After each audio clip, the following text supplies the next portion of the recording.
তব কথামৃতং তপ্ত জীবনং কবিভিড়িতং কলমশাপহম শ্রবণমঙ্গলম শ্রীমদাততং ভুবি গৃণন্তি যে ভুরিদা জনা। নমস্কার, অমৃতবাণী চ্যানেলে আপনাদের সকলকে স্বাগত। শ্রী শ্রী ঠাকুর, মা ও স্বামীজির রাতুল চরণে শতকোটি প্রণাম জানিয়ে শুরু করছি আমাদের আজকের পাঠ।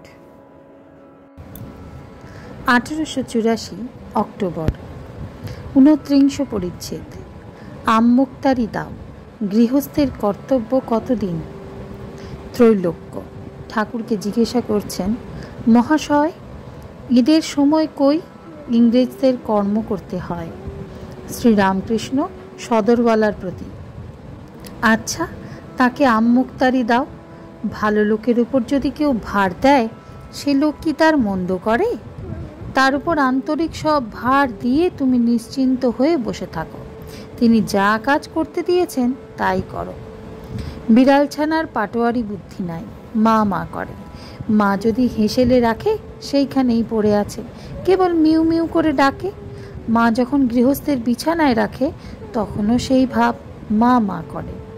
সদরওয়ালা, আমরা গৃহস্থ, কতদিন এসব কর্তব্য করতে হবে? শ্রীরামকৃষ্ণ, তোমাদের কর্তব্য আছে বই কি।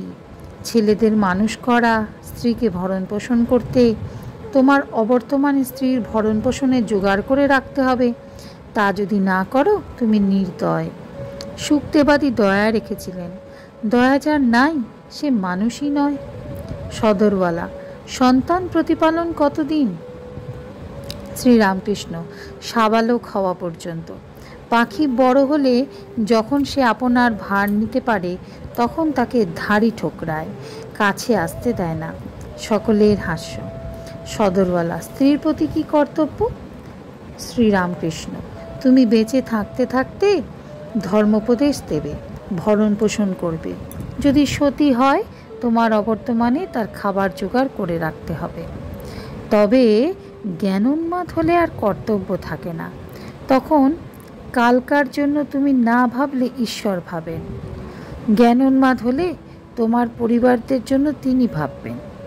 যখন জমিদার নাবালক ছেলে রেখে মরে যায়, তখন ওছি সেই নাবালকের ভার লয়। এসব আইনের ব্যাপার, তুমি তো সব জানো। সদরওয়ালা, আজ্ঞা হাঁ। বিজয় গোস্বামী, আহা আহা, কি কথা! যিনি অনন্য মন হয়ে তার চিন্তা করেন, যিনি তার প্রেমে পাগল, তার ভার ভগবান নিজে বহন করেন। নাবালকের অমনি ওছি এসে জোটে। আহা, কবে যে সেই অবস্থা হবে! যাদের হয় তারা কি ভাগ্যবান। ত্রৈলোক্য, মহাশয়, সংসারের যথার্থ কি জ্ঞান হয়? ঈশ্বর লাভ হয়?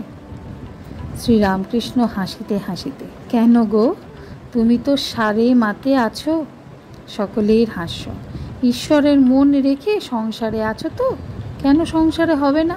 অবশ্য হবে। সংসারে জ্ঞানীর লক্ষণ, ঈশ্বর লাভের লক্ষণ জীবন মুক্ত।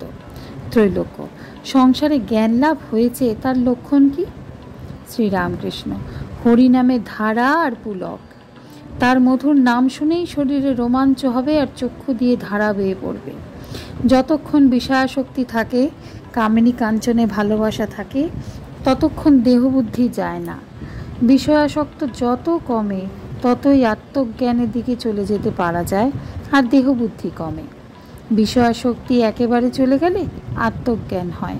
তখন আত্মা আলাদা আর দেহ আলাদা বোধ হয়। নারিকেলের জল না শুকোলে দা দিয়ে কেটে শ্বাস আলাদা, মালা আলাদা করা কঠিন হয়। জল যদি শুকিয়ে যায়, তাহলে নড়নড় করে, শ্বাস আলাদা হয়ে যায়। একে বলে খোড়ো নারিকেল। ঈশ্বর লাভ হলে লক্ষ্য নেই যে সে ব্যক্তি খোড়ো নারিকেলের মতো হয়ে যায়, দেহত্ব বুদ্ধি চলে যায়। দেহের সুখে দুঃখে তার সুখ দুঃখ বোধ হয় না। সে ব্যক্তি দেহের সুখ চায় না, জীবন মুক্ত হয়ে বেড়ায়। কালীর ভক্ত জীবন মুক্ত, নিত্যানন্দময়। যখন দেখবে ঈশ্বরের নাম করতেই অশ্রু আর পুলক হয়, তখন জানবে কামিনী কাঞ্চনে আসক্তি চলে গেছে। ঈশ্বর লাভ হয়েছে। দেশলাই যদি শুকনো হয় একটা ঘষলেই দপ করে জ্বলে ওঠে, আর যদি ভিজে হয় 50টা ঘষলেও কিছু হয় না, কেবল কাঠিগুলো ফেলা যায়। বিষয় রসে রসে থাকলে, কামিনী কাঞ্চনে রসে মন ভিজে থাকলে ঈশ্বরের উদ্দীপনা হয় না। হাজার চেষ্টা করো, কেবল পণ্ডশ্রম। বিষয় রস শুকোলে তৎক্ষণাৎ উদ্দীপন হয়। আজকের পাঠ এ পর্যন্তই। নমস্কার। কথামৃতের সুধাধারার সাথে শ্রী শ্রী ঠাকুর, মা ও স্বামীজির অনুধ্যানের জন্য চ্যানেলটি সাবস্ক্রাইব করুন।